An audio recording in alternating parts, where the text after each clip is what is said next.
Hello guys, Termex here, and welcome back to another Borderlands video. Today we're going to be talking about Borderlands, the pre-sequel, and what specifically from the pre-sequel that I believe they did better than any other game in the franchise, including Borderlands 2. Yes, I do think there is features and gameplay mechanics that the pre-sequel perfected for the Borderlands series, and I severely think that Borderlands 4 needs to listen to the pre-sequel because these things are really cool. Now, the first thing is actually going to be a feature and more of a niche thing because I do know that the majority of Borderlands players are solo players, and that is going to be the Inspect a Friend feature. I thought this was one of the coolest features in the Borderlands series. Being able to see your friend's build, or the legendaries that he took, was honestly really freaking cool, and you were able to see, alright, this is what my buddy's using, this is what he's running with his build, and you didn't have to, like, take a picture of your skill tree and send it over to him on Discord, or take a picture with your phone and send it with his phone number. Yes, we did things like that in Borderlands 2. We could just simply inspect our friend, and it's like, alright, this is what he has, and I could maybe surprise him with a gun that he has, and it's an upgrade, you know what I mean? And I do believe if they want more active multiplayer, and they want to see other people's loadouts, this feature should 100% make a return in Borderlands 4, because I don't see any downfall of being able to see what your homies are running. Plus, if you are worried about people using mods and modded gear,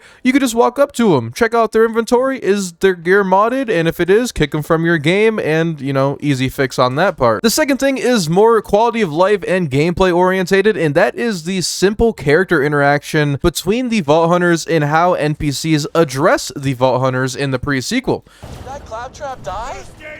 That's awesome! Hey, you the Vault Hunters I hired! This is Athena, reporting in. Oh man, the ex-Lance Assassin! Awesome! Big fan! Well, I'm here. Tell me what to shoot and how much I'm getting paid. The galaxy's most feared enforcer! Right on. Digging the beard? This is Nisha. Let's tear some stuff up. The bandit who kills bandits. I'm especially looking forward to knowing you better. Just casually. Experimental prototype FR4 GTP, reporting for duty. Oh, this worst day ever. The real Jack, not the fake one, reporting for duty. Hey, my body double finally arrived. Wow, you sound really attractive. Distractingly so. Little things like that really diversify and make you feel there as the character. You don't just feel secondary to the story or thrown into the story for no reason. This is even better when playing multiplayer because the characters interact with each other. You probably heard 100 times when Nisha goes into her Lawbringer mode, Nisha's got that glint in her eye from Athena. And little things like that just really improve the immersion in the Borderlands games without the same repeated dialogue. Yes, Borderlands 2 dialogue was hilarious and I loved it amongst the Vault Hunters, but it got repetitive hearing Salvador say the same dialogue 80 times, or Gage, I say Mecro, you say Mancer! Mecro! You guys suck! especially when you play the game a lot. But to this day, playing the pre-sequel, there's still weird character interactions I've never really heard of. It kind of reminds me of the Injustice or Mortal Kombat clashes, where based on the characters that are clashing, you had different dialogues for the same character. But Borderlands 4 bringing this back into the franchise is a must in my opinion. If you want Borderlands 4 to feel more innovative and more personal to the consumer, you need to have these cool dialogue options. I don't know the extent of it on how hard it is to implement it once again, but please implement something like this because I honestly loved the interaction with it. And it truly made the story feel more unique to the character itself because characters would address you as such, making your place in the world a little bit more meaningful. Another thing that the pre-sequel perfected in the Borderlands series is the character skill trees. I will die on the cliff that the best skill trees are in the pre-sequel. But if you took the augment system from Borderlands 3 and combined it with the pre-sequel skill trees and creativity of these skill trees, you would have the perfect character customization in my opinion in terms of builds. I don't even think you necessarily need a fourth skill tree in Borderlands 4. I think if you have 3 very quality skill trees with a lot of augments and skill variation, there really isn't a need for a fourth skill tree. I would rather take 2 more DLC characters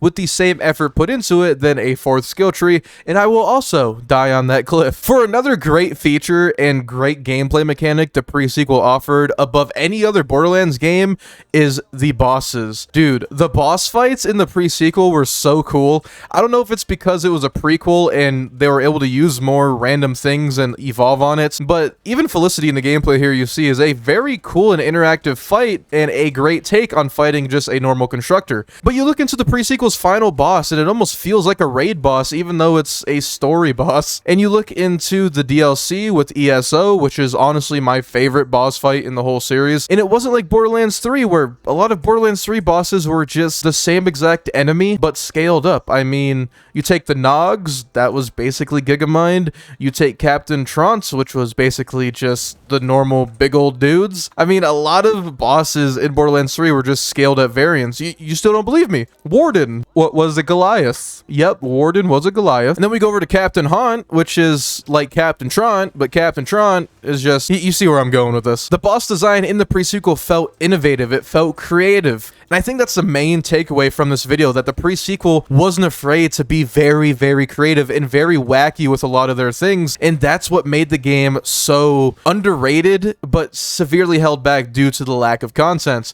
If this game got a full development content cycle like it was promised with the Battle Pass with the 4 DLCs, I think this game would be in the talks of competing with Borderlands 2 itself because of how cool and innovative this game was. And the final thing I'll close on in the mindfulness of innovativeness and creativity, I want to remind you that the cryo elements in the Borderlands series was introduced by the pre-sequel. So the pre-sequel added probably the coolest replacement in one of the coolest elements in the entire series, which was cryo. And please, cryo, come back to Borderlands 4. For the love of hallelujah, we need cryo back. It's such a satisfying element, and I think it would work very well. You can even do it to where cryo and slag is in Borderlands 4, but neither of them are a requirement. Now let me explain. You could use cryo as another way of dealing more critical hit damage or more melee damage, or you can use slag, which does more bullet specific damage. They would have to change it to where slag only makes enemies weaker to bullets and maybe even damage over time effects, but cryo stays with the bonus critical hit damage and the bonus melee damage. But that's just my personal opinion as a Borderlands guy. I feel like Borderlands 4 should very